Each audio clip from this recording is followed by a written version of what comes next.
Imala jijjiiramaa fi misooma diinagdee akka biyyaatti qabame milkeessuu keessatti dhaabbileen misoomaa garaagaraa gahee isaanii bahaa jiru. Fooramiin dhaabbilee qorannoo fi qo'annoo federaalaa dhaabbilee damee kanarratti hojjetan 13 hirmaachisee gaggeeffameera. Dhaabbileen qorannoo kunneen sanada waliigaltee waliin isaan hojjisiisuu danda'u waliif mallatteessaniiru. Fooramicha irratti argamuun haasaa kan taasisan pirezidaantiin Yuunivarsiitii Finfinnee fi walitti qabaan dhaabbilee qorannoo fi qo'annoo Piroofeesar Xaasoo Waldahannaa karoora imala misoomaa akka biyyaatti qabame milkeessuun guddina itti fufinsa qabu fiduu keessatti dhaabbileen qorannoo fi qo'annoo irraa gahee guddaatu eegama waan ta'eef dhaabbileen qorannoo fi qo'annoo gahee isaanii sirnaan bahuu qabu jedhan.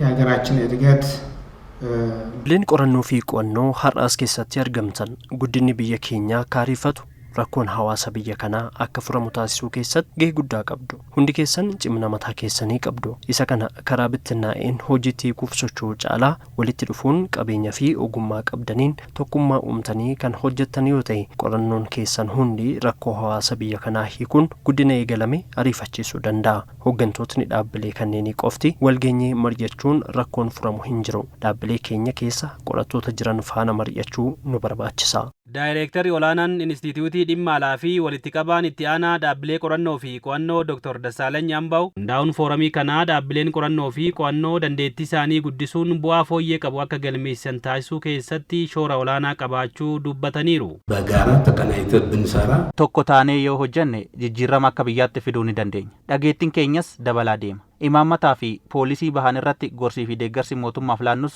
ni dabala. Miseensa foorumichaa kan ta'an Piroofeesar Bayyanaa Pheexiroosii fi Dr. Bakar Shaalee dhaabbileen qorannoo walitti dhufanii bu'aa qorannoo rakkoo hawaasaa furuu danda'an akka gaggeessanii foorumichi hundaa'uun isaa barbaachisaadha jedhaniiru. በዚህ መልክ መደራጀቱ ተገቢነት አለው የምለው Akkaataa kanaan walitti dhuftanii waliin mari'achuun gaariidha.